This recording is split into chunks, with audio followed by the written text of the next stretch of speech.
안녕하세요. 연합뉴스경제TV 여러분. 메리 크리스마스 올리버 강하나입니다. 즐거운 크리스마스 연휴 보내고 계신가요? 2023년 한 해도 이제 얼마 남지 않았는데요. 남은 시간 저희와 함께 따뜻한 시간 보내시길 바랍니다. 여러분, 2023년 가장 핫한 키워드는 뭐라고 생각하세요? 매년 연말이면 서점과 베스트셀러 1위를 달리는 트렌드 코리아에서는 올해 10대 트렌드 상품 중 하나로 챗 GPT를 선정했습니다. 2022년 11월 공개된 후에 6개월간 전 세계 인구의 10%가 무려 9억 명이 챗 GPT를 방문했다라고 하는데요. 인공지능 기술 이야기를 수도 없이 했지만 대화 형태로 명령하고 답변을 받는 챗 GPT만큼 우리에게 충격을 주는 사건은 없었던 것 같습니다. 제 옆에는 MZ세대 금융인들이 나와 계시는데요. 이분들과 챗 GPT를 비롯한 AI 기술과 AI 관련주 전망에 대해서 다양한 이야기를 나눠보도록 하겠습니다. 연합뉴스경제TV 크리스마스 특집 방송 MZ 금융인들의 AI 수다. 오늘 이 시간 AI보다 더 빠르고 신나게 수다 떨어보실 유진투자증권 리서치센터 김세희 연구원, 스마일게이트 인베스트먼트 김승필 팀장님, 미국주신사관학교 신승우 대표님, 그리고 유진투자증권 리서치센터 정희원 연구원님을 모셨습니다. 안녕하세요. 안녕하세요. 아니, 보통 이런 거 노래 한 곡 부르고 하면 좀 괜찮아요. 아니야. 이제 소주도 있습니다. 내가 부르라고? 내가 긴장한 게 아닌데? 정희훈 연구원님, 여의도를 이끌어갈 샛별이라는 말이 자자합니다. 게임과 인터넷을 담당하면서 우주산업까지 담당을 하신다고 들었는데 네. 누리호 발사 때도 공중파 라디오 방송에서 실황 중계를 하셨다고요? 말씀 주신 대로 누리호 시황을 했었는데 이게 라이브다 보니까 좀 어려운 부분이 있는 게 이렇게 터지거나 이래버리면 되게 분위기가 안 좋아지거든요. 그래서 이제 그 당시에도 이제 긴장을 많이 했는데 그때 이제 좀 몇 번 실패하는 경험을 겪다 보니까 방송 쪽에 좀 자신감이 붙더라고요. 아, 뭐가 터지게 하겠어? 뭐 이런 거 있잖아요. 그래서 이제 그 부분 때문에 많이 용기를 얻을 수 있었던 것 같고 관련해서 뭐 자료로 우주뿐만 아니라 관련해서 AI, 뭐 게임 쪽도 이제 산업 자료를 많이 쓰고 있으니까 시청자분들께서도 자료 많이 봐주시면 감사드리겠습니다. 네. 김세희 연구원님이랑 정희우 연구원님께서 사실 같은 회사에 근무를 하시잖아요. 이제 듣기로는 정희우 연구원님이 선배라고 들었는데 혹시 두 분 회사에서 관계가 어떻게 되시는지 알 수 있을까요? 저희 뭐 같이 일은 하는데 이게 워낙 이제 김세희 연구원님이 바쁘다 보니까 자주 보지 못해요. 저희가 이제 자리는 그렇게 멀진 않은데 멀죠. 다른 섹터니까. 거리 두시네. 먼저 거리 두시네. 별로. 그럼 하나만 더. 유진투자증권 다니시는 거 어떠세요? 너무 좋죠. 너무 좋으세요? 아니 너무 대답이 빨리 나오는 거 아니에요? 좀 생각도 안 해보고 그냥 저는 빨리 말씀하신 것 같은데. 했습니다. 너무 좋으신 걸로. 진짜 좋습니다. 그렇군요. 대한민국 최고 증권사. 알겠습니다. 주녀한테 제일 좋은 증권사. 알겠습니다. 다음은 스마일게이트 김승필 팀장님이신데요. 크로스파이어랑 로스트아크로 좀 잘 알려진 스마일게이트의 이제 투자 자회사인 스마일게이트 인베스트먼트에서 근무를 하고 있고요. 게임 자회사이긴 하지만 저희 회사는 뭐 비단 게임뿐만이 아닌 뭐 AI, 핀테크, 뭐 바이오까지 이제 전 섹터를 망라해서 투자를 하고 있고 저도 이제 테크 기반의 기업들 위주로 현재는 투자 검토를 많이 하고 있는 상황입니다. 네, 잘 부탁드리겠습니다. 이제 뭐 마지막으로 너무 궁금한 분이었는데요. 프리미엄 콘텐츠에서 총 1,800여 개의 채널이 있는데 그 중에서도 구독자 수가 1위인 채널 1,800개 중 1위인 채널이 바로 미주사 신승우 대표님 모셨습니다. 자기소개 좀 부탁드리겠습니다. 네. 일단 미국주식사관학교 신승우 대표고요. 뭐 말은 대표인데 그냥 밖에서는 교장이라고 다니기는 하고요. 이제 하는 일은 많습니다. 하는 뭐 잡일을 많이 해요. 식당 일도 하고 여기 오신 것처럼. 이제 저희 홍대 앞에 이제 뭐 헌팅포차 가면은 거기 패드가 저희가 이제 만든 게 이제 크리스마스 때부터 들어가요. 이제 거기에도 AI가 들어가거든요. 그런 것도 하고 이제 하면서 이제 저희가 또 크립토글도 꽤 많이 써요. 그래서 교장 멋있다. 그렇죠. 학교 네. 대표시니까 교장 선생님이 맞으시네요. 뭐 여기서 또 놀라운 게 있습니다. 김세희 연구원이랑 정희훈 연구원님처럼 김승필 팀장님과 신승우 대표님이 이제 고등학교랑 카이스트 선후배 관계라고 들었어요. 그냥 여기랑 비슷한 것 같은데 대면 아, 풍랑하다가 그거 맞나? 되면 저희 대면 아니에요. 이렇게 또 설명 계신다고? 신승우 대표님은 이제 NC 소프트에서 또 개발자에서 사업가로 변신을 하신 걸로 예. 알고 있는데 제가 오늘 안 그래도 TL 소식 때문에 눈물이 나는데 또 꿈이 있으시대요. 1조 이상의 조 단위의 부자를 목표로 한다라고 하시는데 지금 이것도 신승우 대표님이 운영하시는 펍이고 되게 다양한 사업을 하신다고 들었습니다. 저는 이제 저쪽 구석에서 제약이나 뭐 미용 함께 담당하는 샵인샵 또 한번 해볼 테니까 나중에 또 연락 주세요. 좋습니다. 저희 네일샵도 합니다. 그렇군요.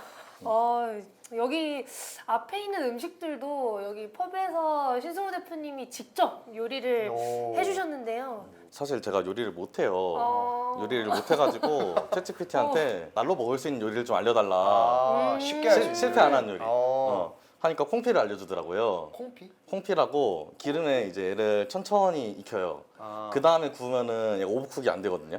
근데 이제 얘가 이거 알려줘가지고 네 말 믿고 해본다 하고 해봤는데 잘 됐어. 그래도 일단 네. 비주얼은 괜찮습니다. 비주얼이 되게 맛은 좋아요. 모르겠고. 일단 그럼 뭐 한입 일단 먹어보시죠. 드릴까요? 배고픈데. 드시기 전에. 챗GPT 수준을 이제 알 수 있는 거죠. 알겠습니다. 다음번에 바드로 만들어보 이제 비교 시음에 이런 거 해야 되나 진짜? 챗GPT 4 같은데 이거는? 그래도 이렇게 맛있는 음식 대접해 주셔서 너무 감사합니다. 아유 감사합니다. 안 그래도 강한 연구원님 이제 서울대에서 하시잖아요. 네, 맞아요. 저희 서울대 대학원생들 다 소주 한 병 무료. 정말요? 카이스트 학생들은요? 대전에 있는데 뭔? 아니, 굳이 온다고 했을 때 이제 막을 이유는 없지 않을까요? 근데 대학원생은 인정. 학군 안 돼요? 학부는 안 돼요. 대학원생은 좀 불쌍하잖아. 학부생은 괜찮아. 아직 미래가 있어. 힘들어봤자. 크리스마스 특집도 너무 박하게 그러게요. 진짜 서울대 대학원 여러분들은 여기 금별 어쨌거나 AI가 참 잘하긴 잘하는 것 같아요. 요새 보면은 맞아요. 그 네일샵 같은 데서도 제가 지금 넣는 게 어떤 거 넣냐면은 내일 보면은 이제 네일샵 가가지고 이제 기다리면 보통 스몰톡을 하잖아요. 이제 하는 경우도 있고 안 하는 경우도 있는데 근데 이제 많이 그 하죠. 점원도 좀 불편해하더라고요. 이게 좀 왜냐면 귀찮죠. 걔네 하루 종일 하니까. 쉬고 싶은데. 그래가지고 이따가 어차피 저희는 또 휴먼이 점을 봐주겠지만 이제 타로 GPT를 넣어가지고 패드 앞에서 시간도 고르고 기다리는 동안 점도 보고 말하면서 이런 거 개발해서 내년주에 넣을 것 같거든요. 비슷하게 술집에도 들어가고. 그러니까 생각보다 쓸 데가 진짜 많더라고요. 만들어 보니까. AI가 요즘 진짜 쓰이는 데가 많은 것 같아요. 무엇보다 싸져서 맞아요. 예전에 비해서 진짜 다양하게 많이 하신다. 진짜 엄청 많이 하시는 1조 벌려면 자영업 해야죠. 자영업. 거의 다 온 거 아니에요, 1조? 1조 몇 퍼센트 멀었어. 채우셨어요? 지금 마이너스라고. 지금 확실히 챗GPT의 활용도 무궁무진해지고 있고 지금 AI 자체가 정말 많은 분야에 쓰이고 있잖아요. 그래서 AI 이야기를 좀 본격적으로 시작해 보려고 합니다. 지금 이 분들이 다 AI에서의 전문가 분들이신데 자신이 맡고 있는 분야에서 올 한 해 AI의 활약이 좀 어땠는지 제가 좀 궁금하거든요. 먼저 김세희 연구원님이 AI 애널리스트니까 AI 활약 좀 설명해 주시죠. 일단은 뭐 AI 제가 산업 자체를 보니까 뭐 그 부분은 다른 분들이 많이 얘기해 주실 것 같고 이게 이제 좀 코인에 어떻게 활용이 되냐 혹은 블록체인이랑 어떻게 결합을 했을 때 좀 뭐 가능하냐 이런 얘기들도 많이 나왔던 것 같아요. 그래서 초반에 보면 올해 초 같은 경우도 막 AI 코인 테마가 이렇게 움직이는 경우도 맞아요. 있었는데 사실 뭐 그거는 그냥 일부 테마였던 것 같고 예를 들면 저희가 뭐 코인 같은 경우도 저희가 이게 신원 인증이라고 해서 사실 어떻게 보면 블록체인이랑 AI랑 결합할 수 있는 요소들이 되게 많거든요. 왜냐하면 이게 AI를 사용한다라고 하면 저희가 무한 복제가 되는 경우들이 엄청 많잖아요. 예를 들면 뭐 저희가 일부는 이게 좀 안 좋은 쪽으로 많이 활용도 되고 있고 그래서 이제 그런 복제가 되는 것들 그리고 그런 것들을 막을 수 있는 요인 중에 하나가 어떻게 보면 AI를 활용해서 쓸 수 있다. 그리고 그 과정 중에 하나는 또 블록체인이 가지고 있는 특징들을 쓸 수 있다. 그래서 이런 식으로 좀 제가 봤을 때 블록체인 내지는 크립토 산업이 한 번 더 크게 갈 수 있는 요소가 제가 봤을 때 AI에 있었던 것 같아요. 그래서 AI랑 크립토 둘 다 커버하는 애널리스트가 되신 건가요? 그걸 제가 예측하신 건 아니고요. 예측하시는 건 네, 아니고. 하는 건 아니지만 어쨌든 기술 발전이 계속해서 또 다른 기술을 이제 계속 나아가고 있잖아요. 그래서 그런 측면에서 보면 크립토도 제가 봤을 때 특히 내년 그리고 후년에는 뭐 AI를 결합해서 나오는 뭐 비즈니스 모델도 엄청 많지 않을까. 뭐 이렇게 생각을 하고 있습니다. 사실 뭐 크립토, 뭐 블록체인 쪽도 AI가 많이 접목되고 있긴 한데 원래는 이제 게임 기업들이 AI 어쩌고 얘기를 할 때 막 상한가를 갔던 사례들이 있었잖아요.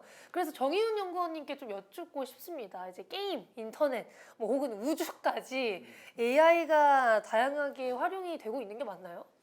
근데 이제 사실 AI가 좀 화두가 된 게 길지가 않잖아요. 시장에서. 맞아요. 뭐 주식시장에서 특히 AI와 관련돼서 관심을 받은 게 아마 지난해 연말쯤부터 한 이제 1년 정도 된 것 같은데 그러다 보니까 저희 섹터 내 애널리스트 저 포함해서 많은 분들이 공부도 되게 열심히 하셨어요. 근데 이게 뭐 기술적으로 모든 걸 다 이해할 수는 없으니까 기술적인 부분은 어느 정도 베이스를 깔고 하더라도 결국에는 저는 그런 고민들을 많이 했던 것 같아요. 그래서 이게 어떻게 서비스로 창출이 될 것인가. 그러니까 결국 게임도 그렇고 인터넷 플랫폼도 그렇고 결론은 얼마만큼 트래픽을 많이 모으느냐거든요. 유저들을 많이 모으고 그러면 이 서비스가 출시됐을 때 어느 정도의 퀄리티로 나올 수가 있으며 어느 정도의 컨텐츠를 뽑아낼 수 있을까. 다시 말하면 유저들이 유의미한 트래픽이 발생을 해서 뭐 돈을 주고 이거를 할 수 있는 정도의 퀄리티가 나올까.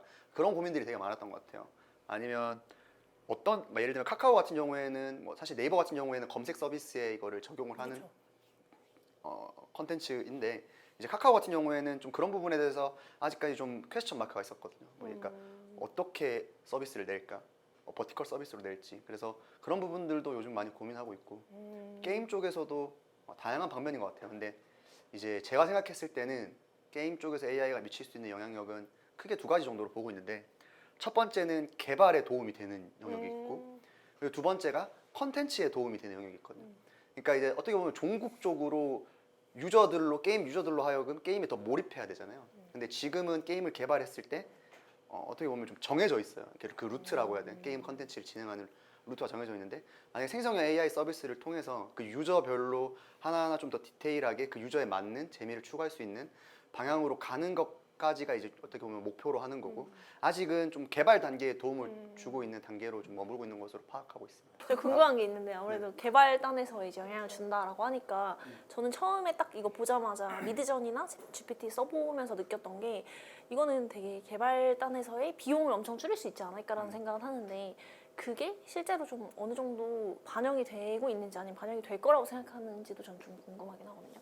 결국 제가 생각했을 때 게임 회사의 가장 큰 이제 고민? 앞으로 이제 계속 돈을 얘네들 같은 경우에는 고금리에 보통 주가가 잘 안 가는 이유가 조달해야 되는 비용이 엄청 많고 이제 그런 부분이 가장 큰 문제잖아요. 그래서 거의 이제 그게 핵심 키인 것 같은데 근데 그 부분을 만약에 AI가 해결할 수 있으면은 또 다른 국면인 거잖아요. 게임 회사들은. 그래서 저는 그게 좀 궁금하긴 했었던 것 같아요. 지금은 사실 그 AI를 통해서 얻는 개발의 비용적인 부분에서 이익보다는 AI 자체를 개발하는 데 들어가는 비용도 만만치 않은 걸로 알고 있어요. 그러니까 그러다 보니까 뭐 당장 내년에 어느 정도로 이게 가시화가 될까에 대한 질문을 만약에 하신다면 아직까지 좀 미미할 것이라고 말을 하고 있는데 근데 방향성 자체는 이게 맞다라고 생각하고 있어요. 왜냐하면 컨텐츠 쪽으로까지 결국에는 확장하기 위해서는 개발의 영역에서부터 AI 서비스가 좀 자유롭게 이제 활용이 돼야 되고 개발자분들도 그런 부분에 대해서 좀 익숙해져야 되기 때문에 방향성 자체는 그쪽으로 맞게 가고 있는 것 같아요.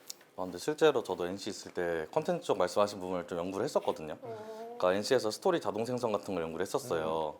그래가지고 이제 인터랙티브 게임이라고 보통 그래가지고 GTA가 오픈월드 게임이면은 그 다음에 이제 그런 비슷한 오픈월드 게임에서 이제 진짜 유저가 유저 마음대로 행동을 하면서 원하는 대로 NPC도 바뀌고 그런 게임들이 있거든요.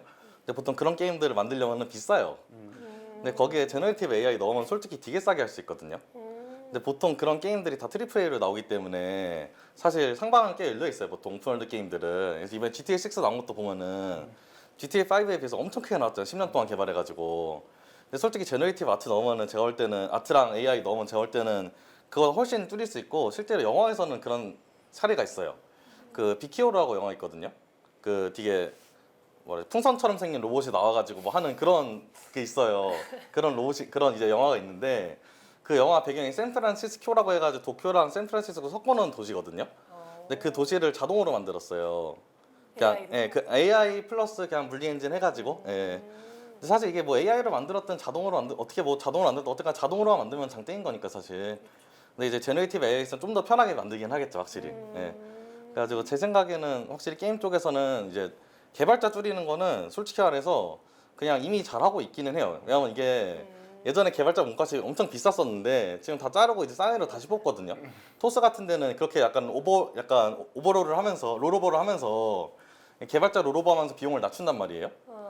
그래가지고 그런 식으로 보면은 개발자 비용 낮추는 건 사실 여러 가지 방법이 있어서 그것만 볼 필요는 없는데 컨텐츠가 대박이 터져야 사실 그쵸. 그리고 사실 시장 주가 가는 거는 솔직히 PR 보고 하는 게 아니잖아요. 그러니까 어닝보다는 결국 이게 컨텐츠가 터져가지고 스팅해서 엄청 잘 나갔다 맞아. 이건데 그러려면은 이제 확실하게 빵 찍어주는 게 있으려면 AI 잘 섞는 것도 유의미해 보이고 NCS 때는 사실 좀 득을 봤었어요 저희는. NC는 AI를 어떻게 득을 봤었냐면은 리니지의 기본 BM이 쌈박질이거든요. 유저끼리 싸워야 돈을 벌어요. 싸워서 졌는데 내가 10만 원만 더 현질하면 저놈새끼 죽일 수 있다 이거거든요. NC의 기본 BM은. 근데 그러려면 싸움이 붙어야 되잖아요. 근데 싸움이 붙으려면 말이 통해야 돼요. 말이 안 통하면 싸움을 못 붙어요. 한국인이랑 중국인이랑 싸움 붙기 어렵잖아요. 그래서 게임상에서는. 그래서 자동 번역기를 다 넣어가지고 이게 말을 하면은 그러니까 얘가 욕을 하면 짜증은 날 수 있을 정도로 번역기가 되는 번역기를 만들었어요. 그러니까 싸움이 잘 붙어요. 아, 그러면 게임하면서 한국어로 쳐도 중국어로 나가는 거죠? 그러니까 이제 중국인 클라이언트는 중국어로 보이고 대만인 클라이언트는 이제 번체로 요즘 보이고. 게임들이 다 그렇다고 하긴 하더라고요. 네, 근데 이제는 그런 게 다 붙어서 나가야 되는 시점이 된 것 같아요. 왜냐면 이제 보통 전 세계 단일 서버 해줘야지 안에 컨텐츠도 많고 소모도 적고 그래가지고 이제 그런 부분이 다 붙어서 나가는데 이게 그래가지고 제가 사실 이거는 제 뼈저린 실패가 NC 주식을 산 게 가장 큰 실패였는데 제가 로그를 보니까 간체랑 번체끼리 엄청 싸우는 거예요. 그래가지고 중국이랑 대만이랑 싸움 붙었다 리니지 안에서 이거는 돈 되겠다 해가지고 샀는데 이제 그냥 쭉 떨어지더라고요. 갑자기 결론이 이제 주식이 떨어졌다. 일시 서포트 때문에. 돈을 잃었다. 그리고 퇴사했습니다. 주가와 비례하는 애사심이기 때문에. 원래 챗GPT 처음 나왔을 때 많이들 기대하셨던 게 해외에서는 그럼 챗GPT가 있는데 우리나라 버전의 챗GPT도 필요한 거 아니냐라는 얘기가 되게 많이 나왔었거든요. 근데 그러면 이제 네이버가 담당을 해야 된다. 이런 얘기도 되게 많았어요.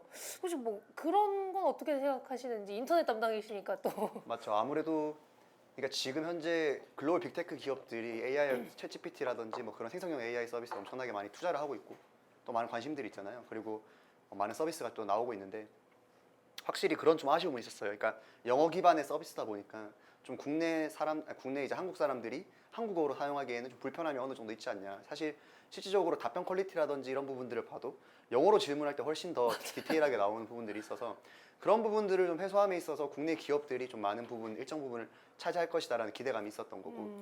근데 다만 지금 현재 서비스가 나오고 있는 부분을 보면 너무 큰 기대감에는 이제 미치지 못하는 것 같아요. 그러니까 서비스 답변이라든지 이런 부분들이 아무래도 학습과 관련된 내용들이 좀 많은 비용도 들고 또 시간도 많이 들기 때문에 그런 부분들은 이제 차츰차츰 개선해야 될 문제점이라고 보고 있고 다만 이제 국내 유저들에게 이제 많은 데이터를 가지고 있다는 부분에서는 분명히 강점을 가지고 있는 건 맞는 것 같습니다. 그러면 사실 이런 신기술은 비상장에서부터 좀 올라오는 경우가 많아요. 그래서 비상장 쪽은 최근 투자 동향이 어떤지 좀 궁금합니다.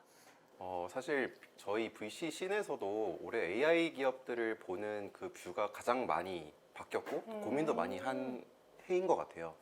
사실 작년이나 재작년, 그러니까 챗 GPT가 저는 사실 AI 기술의 하한선을 굉장히 많이 끌어올렸다고 생각을 하거든요.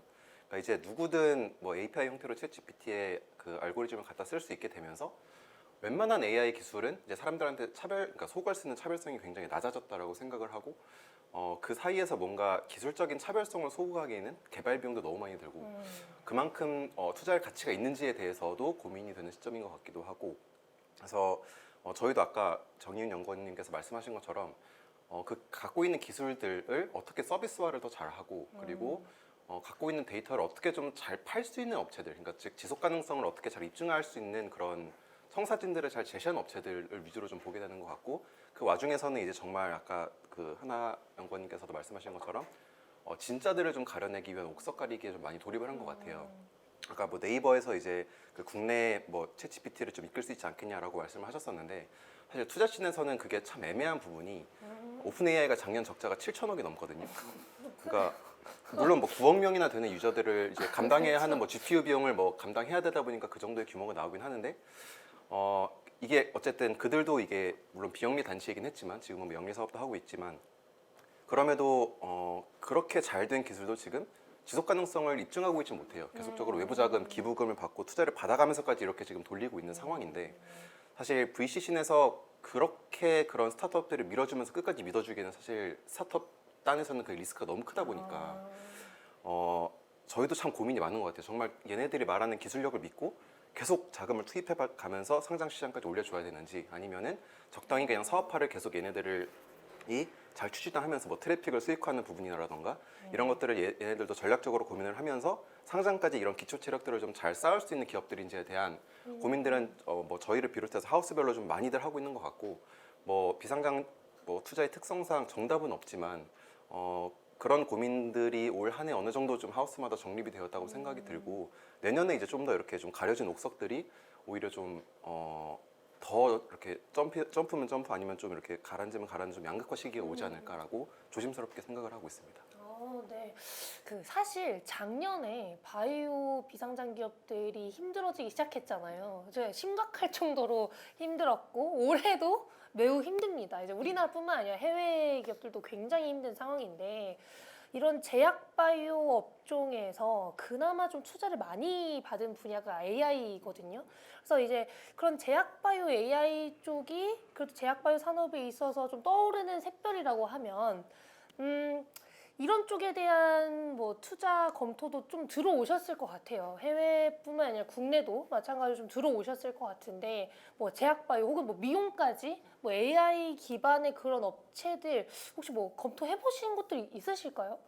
사실 AI가 아닌 업체들을 그러니까 AI가 아닌 업체들을 몇 군데 검토하는 거 더 세기가 쉬울 정도로 사실 요새는 AI가 정말 일상에 다 녹아있기 때문에 이렇게 그 피칭덱을 보내는 업체들마다 우리 다 AI 회사다라고 뭐 다 주장을 하거든요. 근데 또 까보면 맞아요. 그러니까 AI 기술이 다 뭐 들어가 있으니까 이제 AI와 말씀하신 뭐 제약이면 제약 아니면 미용이면 미용 여기서 이제 시너지를 얼마나 잘 낼 수 있는 그런 가능성을 회사마다 제시를 하는지에 대해서 저희도 좀 보는 편인데 일단 사실 제약은 제가 요새 그러니까 올해 느꼈던 그나마 좀 투자가 집행이 됐던 부분은 물질 분석 쪽에서 워낙 이제 그게 방대한 양의 데이터를 다뤄야 하다 보니까 이제 이거를 좀 뭐 최근에 또 양자도 살짝 좀 테마가 오긴 했었잖아요. 그러면서 이제 이걸 좀 AI로 좀 효율화시켜서 신약 개발의 비용을 좀 낮추는 이런 AI 기술이라던가 이런 쪽에는 조금 이제 AI가 융합된 그런 가능성을 보고 투자들이 몇 건 집행됐던 것 같고 뭐 유전자 분석도 마찬가지인 것 같아요. 그러니까 너무 이제 많은 데이터를 다뤄야 하는 섹터에서의 AI 그 시너지는 저희가 어느 정도는 좀 반영이 되는 것 같고 그리고 이제 미용 쪽이 사실 저는 좀 어려운 섹터라고 생각이 드는 게 그러니까 너무 많잖아요. 뭐 머리도 어울리는 거 그냥 이렇게 합성 잘해주고 그러니까 내가 굳이 시술하지 않아도 이렇게 이제 나의 미래 모습을 좀 이렇게 볼 수 있는 서비스들이 너무 많이 생기고 있어요.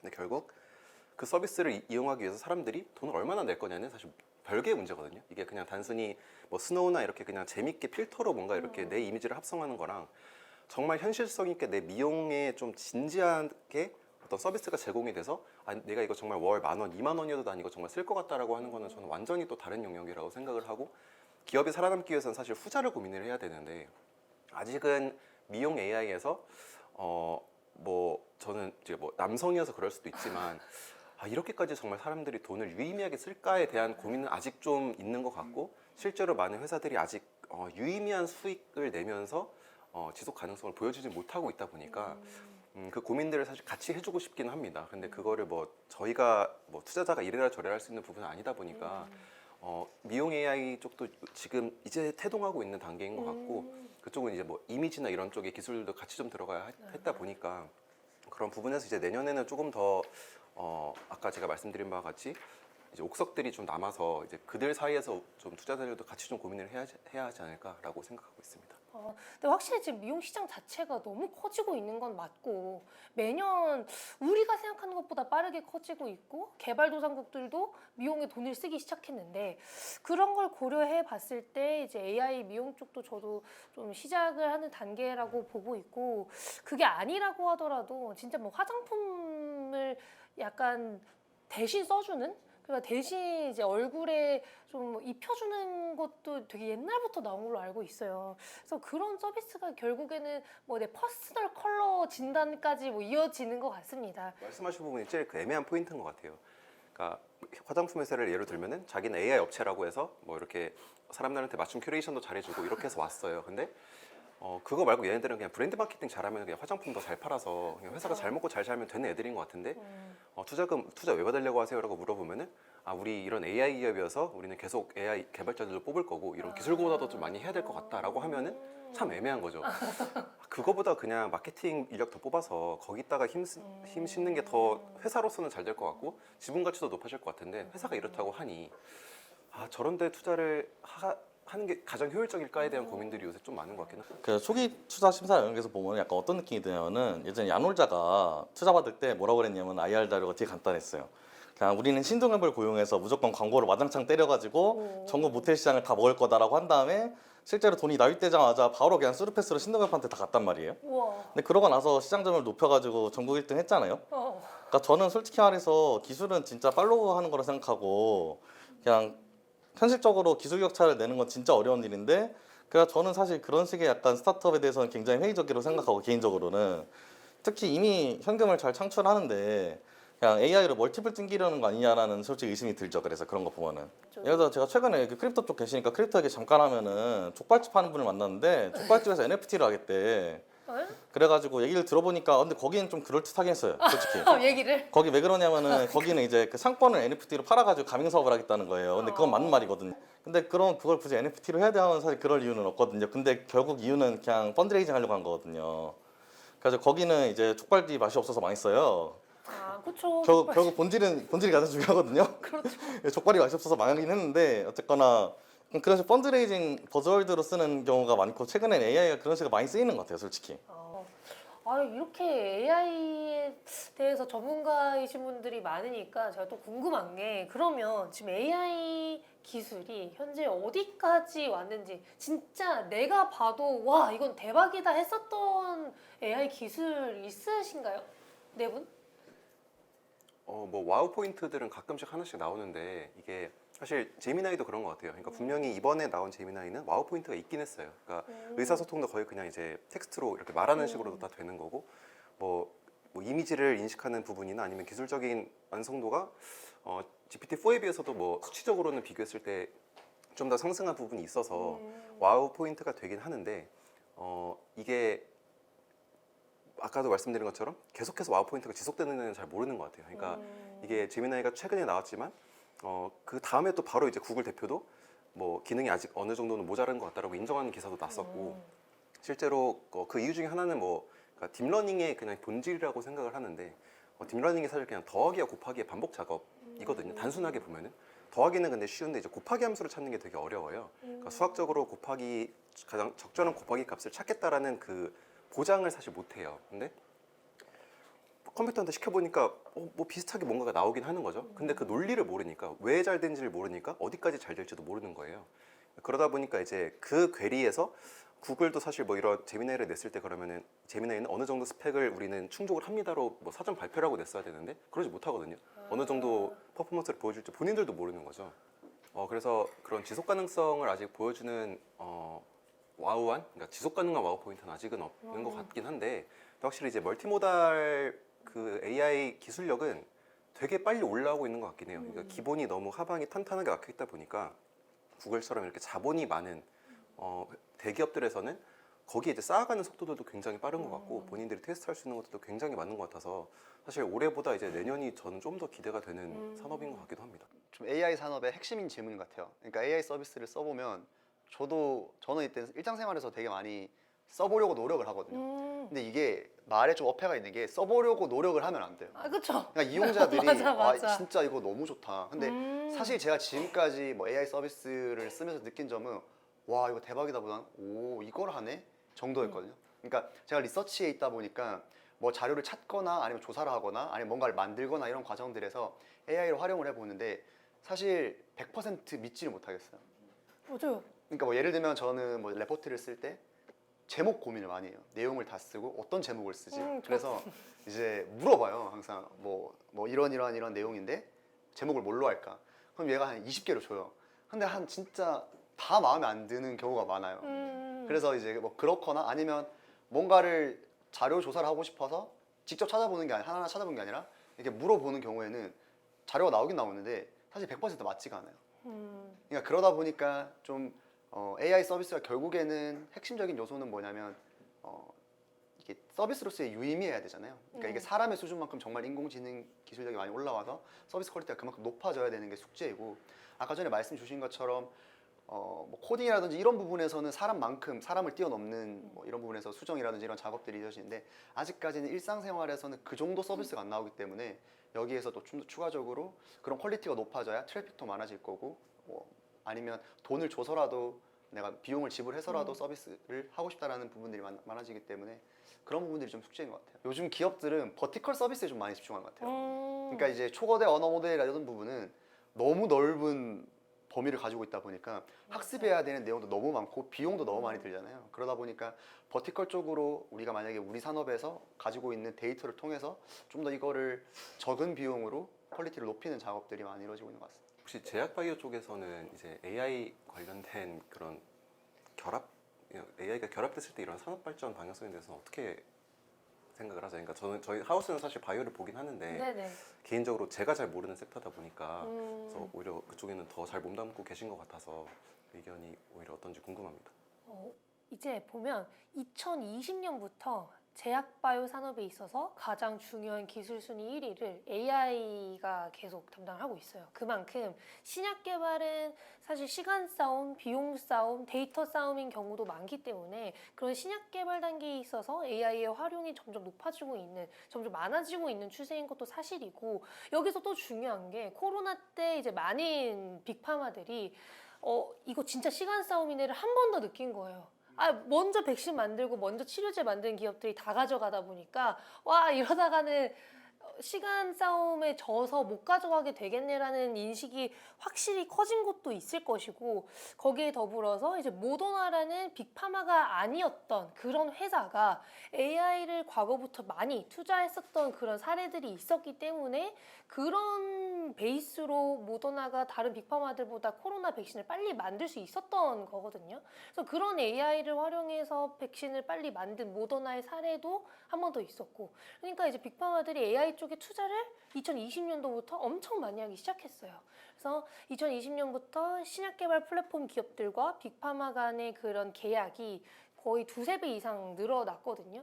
실제로 말씀드린 것처럼 바이오 비상장들도 AI 쪽은 투자를 계속 잘 받았습니다. 이제 작년도 올해도 잘 받았는데 그런 것들이 결국에는 이제 제약바이오 산업에 있어서 AI가 얼마나 중요한지 다시 좀 알려주게 된 계기가 된 것 같고 이제 신약 개발에서는 그런 식으로 활용이 되는데 거기에 이제 더불어서 요즘에는 이제 진단 쪽도 다 이제 AI 의료 많이 쓰고 있잖아요. 근데 진단 같은 경우에는 사람이니까 내가 뭐 본다고 어떻게 100% 압니까? 안 보일 때도 있어요.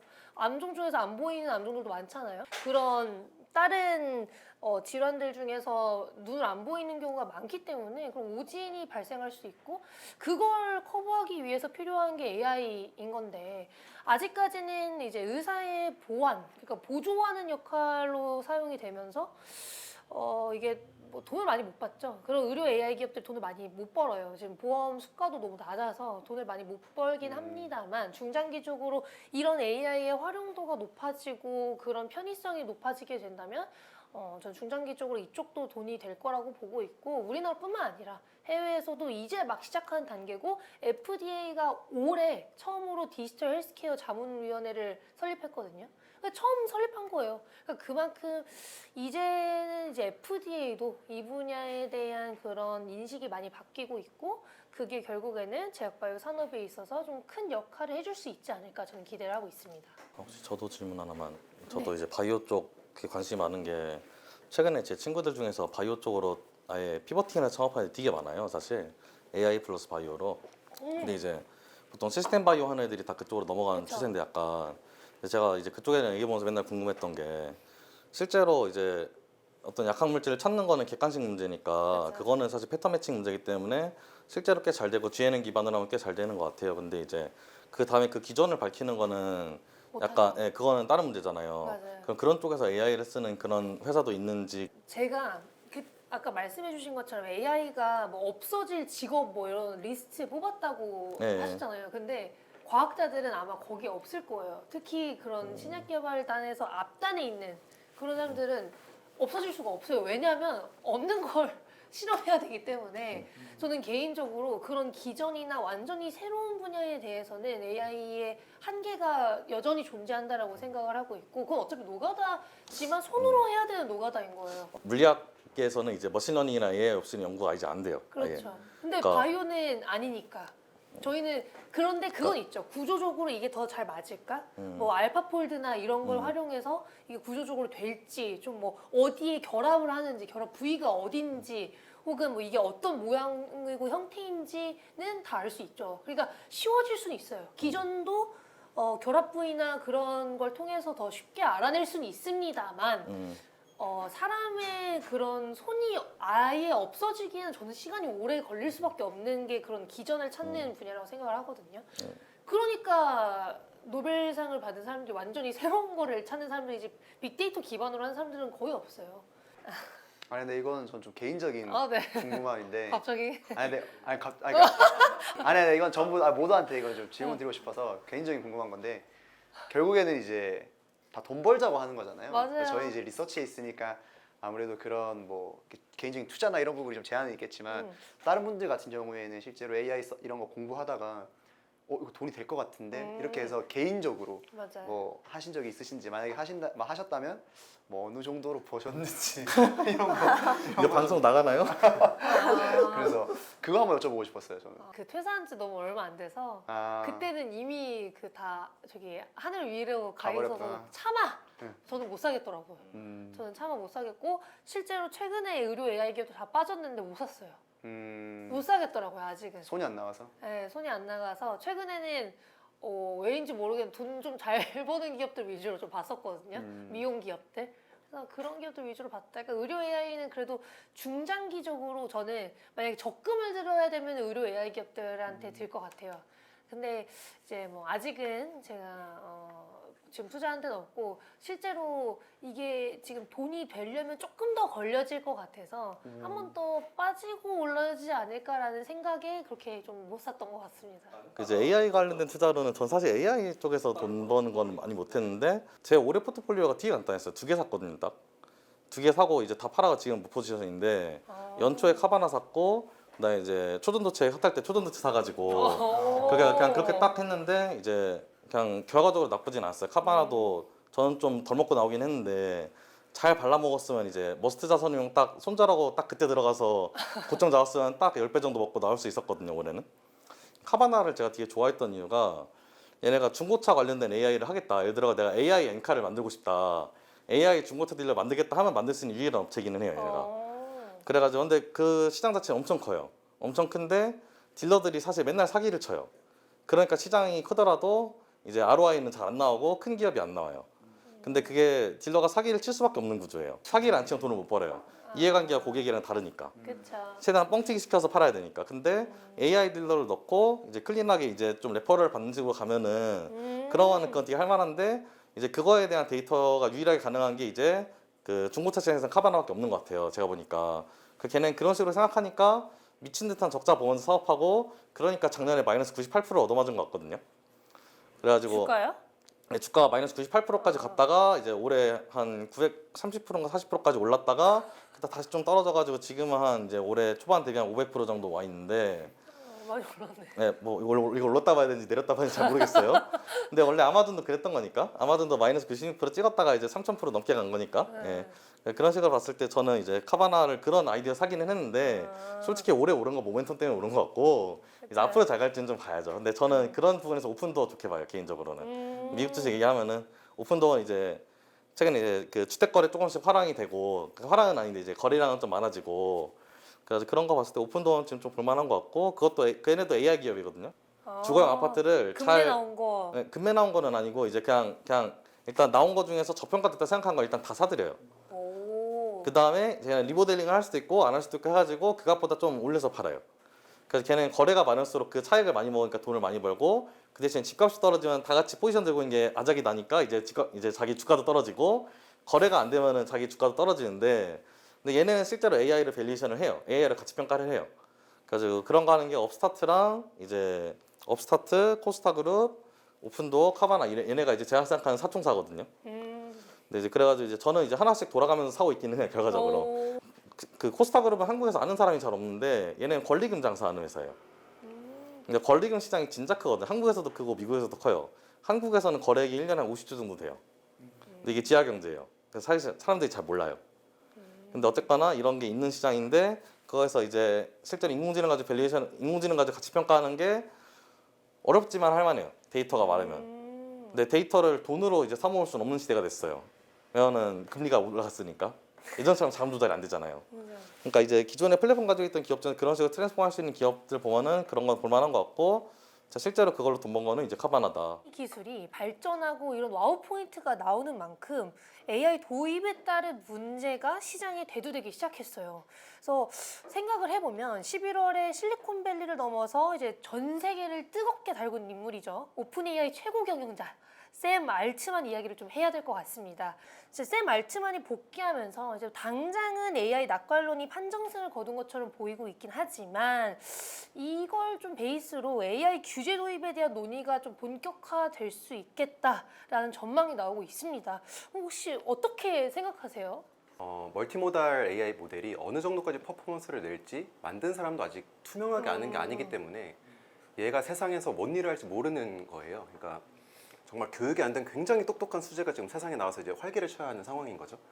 그런데 이제 윤리라고 하는 거는 이제 사람들이 어쨌든 학습된 범주 안에서 그 틀에 맞게 행동을 해야 하는 거다 보니까 사실 AI도 그것까지도 학습이 됐을 거예요. 근데 이제 그 울트원을 몰아낸 사람이 이제 그 사람은 일단 AI에 자의식이 있다라고 믿는 인물이거든요. 그러니까 자의식이 들어가는 순간, 그러니까 뭐 옛날 터미네이터의 스카이넷이나 아니면은 어벤져스 울트론처럼 인간의 해가 되는 거는 인간이다가 그들의 의식에 박혀버리면 이제 사람을 해치는 행동들을 할 수 있게 되고 그리고 뭐 미처 사람이 예상하지 못한 인터넷 정보까지도 다 수집을 하다 보니까 뭐 아까 잠깐 얘기가 나왔던 뭐 비트코인 지갑의 그런 코드라던가 아니면은 뭐 윈도우 키라던가 이런 사실 사람들이 행동하기에는 이렇게 불법적인 것들이 인공지능은 이게 그냥 자기 학습한 내용을 그냥 뱉는 거다 보니까 그 좀 편차가 생기는 것 같은데 그 고민은 이제 근데 어쩔 수 없이 지금 올해 챗 GPT를 통해서 AI에 한번 변곡점이 온 시점에서는 그 AI 윤리에 대한 부분도 더 초입해서 지금 이제 고민들을 많이 해야 하는 시기라고 생각을 합니다. 그래서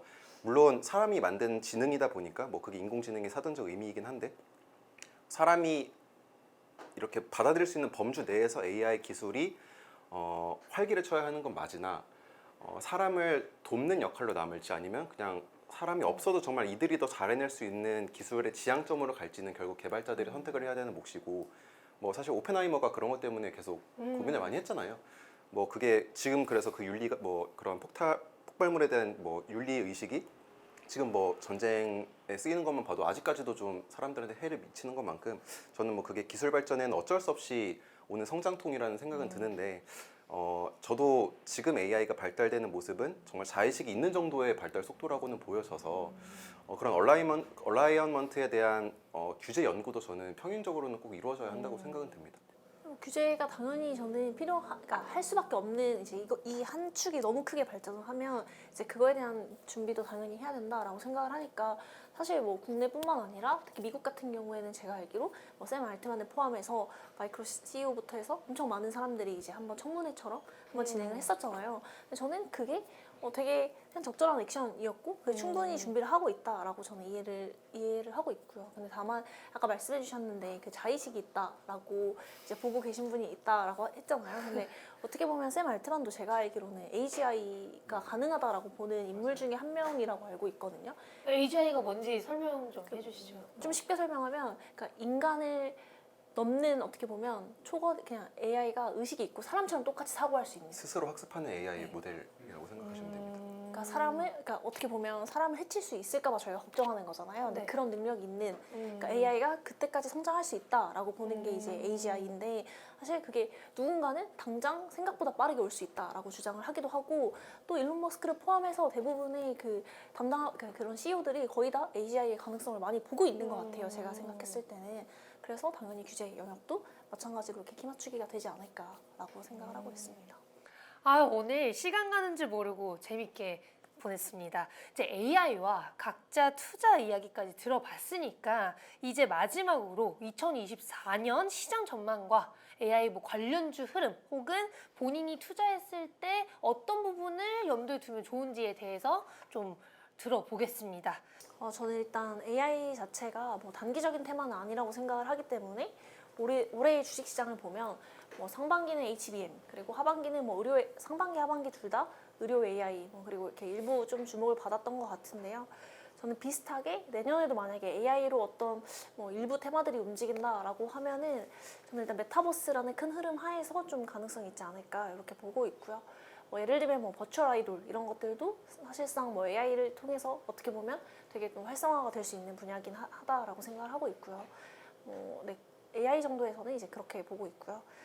그 이외에 뭐 크립토 시장까지 저희가 좀 본다라고 하면 사실 내년 4월에 이제 반감기가 예정이 되어 있기 때문에 뭐 24년은 어쩔 수 없이 코인에 대한 좀 많은 분들이 관심을 가질 수 있는 한 해지 않을까라고 생각을 하고 있기 때문에 관련해서 뭐 특히나 AI나 혹은 코인에 좀 익스포저 있는 종목들이 조금 다시 한번 주목을 받는 21년도와 비슷한 해가 되지 않을까.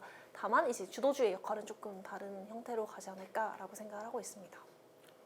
인터넷 게임 쪽에서 AI와 관련해서 물론 서비스 품질이 계속해서 개선되는 것도 맞고 새로운 서비스가 출시될 것으로 되는 것도 맞는데 결국엔 중요한 건 이게 얼마만큼 유저나 트래픽으로 이어지는가를 항상 유념 있게 보고 있고 그런 부분에서 유의미한 변화가 저는 좀 있어야 된다고 보고 있어요. 또 추가적으로는 이게 아무래도 많은 비용이 투입되는 사업이다 보니까 너무 많은 비용이 또 투입되지 않는지 이런 부분에서 기업들은 어떻게 비용 관리를 조절하고 그만큼의 아웃풋을 낼 수 있는지를 좀 많이 보시는 게 좋을 것 같고 단지 그 서비스보다는. 그리고 유망 있는 사업으로는 제가 하고 있는 또 우주 산업 말씀을 드리고 싶은데 아무래도 국내 투자자분들께서는 좀 생소한 영역이다 보니까 좀 막연하게 생각하실 수가 있는데 현재 글로벌 시장에서 봤을 때 민간 우주 산업이 굉장히 빠르게 성장하고 있어서 국내에서도 뭐 관련된 여파가 지금 최근 들어서 정부도 그렇고 민간도 그렇고 많이들 투자를 이루어지고 있습니다. 그래서 한번 관심 있게 보시는 것도 2024년에 좋은 결과로 이어질 것으로 전망하고 있습니다. 저는 일단 미국 주식 쪽으로 얘기를 해보면은 일단 큰 회사들은 여전히 잘 갈 것 같아요. 지금 나스닥 대비 러셀이 지금 히스토리컬 하이거든요. 근데 이제 그거보다 더 잘 갈 수도 있다 생각하는 가장 큰 이유가 최근에 이제 AI 이제 드라이브가 말씀하시는 단기적인 게 아니라고 생각을 하면은 그런 거기서 가장 크게 수혜를 볼 기업들은 이미 깔려 있는 소프트웨어 안에다 AI를 넣을 수 있는 기업들이거든요. 그래서 마이크로소프트, 어도비 이런 애들이 잘 갈 것 같아요. 근데 얘네는 주가 상승폭은 상대적으로 제한될 것 같아요. 이미 너무 무거우니까. 그러면은 일단 그래서 가장 안전한 거는 애플, 어도비 뭐 이런 애들, 예, 가장 안전한 애들. 근데 이제 그런 것만 말하면은 너무 약간 양심이 없으니까 예, 그런 거 들으러 오신 건 아니니까. 예. 결국 인공지능이 가장 잘하는 것이 뭔지를 생각을 해보고 걔가 가장 잘할 만한 섹터에서 돈 벌어야 생각을 해봐야 되는데 제가 보니까 얘가 가장 잘하는 것 중에 하나가 이제 마이크로 밸류에이션, 즉 애매한 가치 평가 얘가 꽤 잘해요. 그래서 바이오. 네, 그래서 바이오도 그렇고 저는 권리금 같은 것도 진짜 애매하거든요. 근데 그런 거에 대한 가치 평가를 잘해줄 수 있고 주거용 부동산도 그렇다 생각해요. 그 중고차도 그렇고. 그래서 그렇게 말씀드린 네 가지 종목 약간 그런 식인 거고 그 네 가지 종목의 공통점이 뭐냐 하면은 시장이 엄청 커요. 그래서 온라인 광고 시장이 구글이나 메타가 있는 시장인데 얘네 다 합쳐봐야 한 600빌리언, 그러니까 한 한국 돈 한 700조 정도 돼요. 그러니까 1년 매출이 글로벌리. 근데 뭐 부동산 같은 거는 1경 이러거든요. 당연히 부동산이 온라인 광고 시장 훨씬 크죠, 당연히. 그러니까 이제 그런 시장에서 왔을 때 저는 그런 쪽에서 이제 ROI 높일 수 있는 기업들이 잘 되지 않을까 생각을 하고 그래서 이제 BP 같은 걸 보면은 BP라고 정유주가 있는데 거기서 팔란티르랑 이제 디지털 트랜스포메이션을 통해 가지고 생산 원가를 반으로 낮췄어요. 근데 걔네가 시총이 100조거든요. 그럼 100조짜리 시총의 ROI를 2배를 띄워 올렸으면은 그러면 다른 데들도 비슷하게 아마 될 것 같은데 그럼 그런 데에 대한 가치 평가가 될 수 있는 내년이 아닐까. 그래서 만약 진짜로 침체가 오면은 사람을 자를 수 있는 애들, 중고차 딜러 다 자르고 AI 중고차 딜러로 대체하는 애들, 이제 그런 애들이 잘 갈 거라 생각합니다. 그래서 이제 그런 애들, 이제 그리고 뭐 UiPath 같은 RPA 기업들, 그래야 잘 갈 것 같습니다.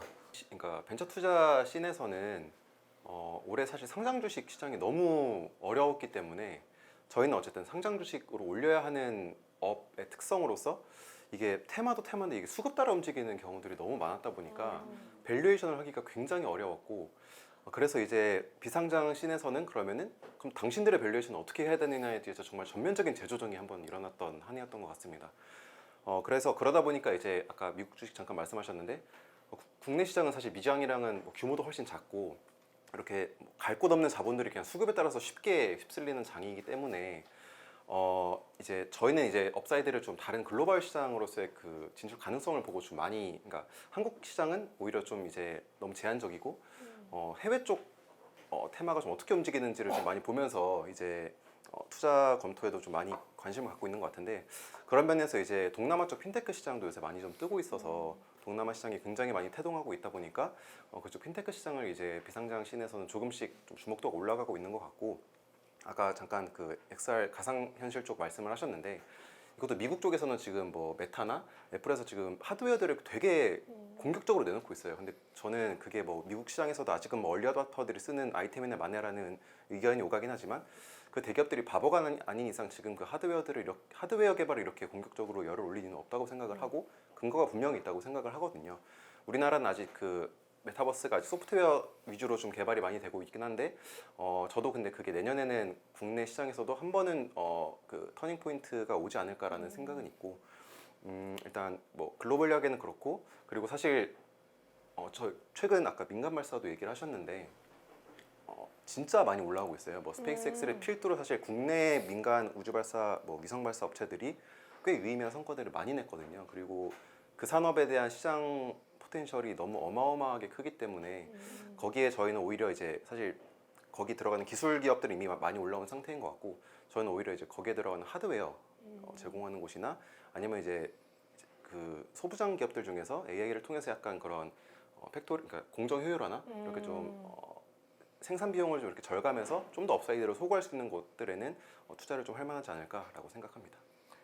감사합니다. 이제 마지막으로 제가 제약바이오 미용 전망 설명드리고 이제 맞춰볼게요. 일단 저는 개인적으로 제약바이오 쪽에 있어서 AI도 성장의 초입 부분에 들어왔고 이제는 그래도 옛날보다는 돈을 벌 수 있다라는 기대감이 조금은 반영이 되고 있는 시기라서 내년에는 올해랑 비슷한 흐름이지 않을까 기대를 하고 있고요.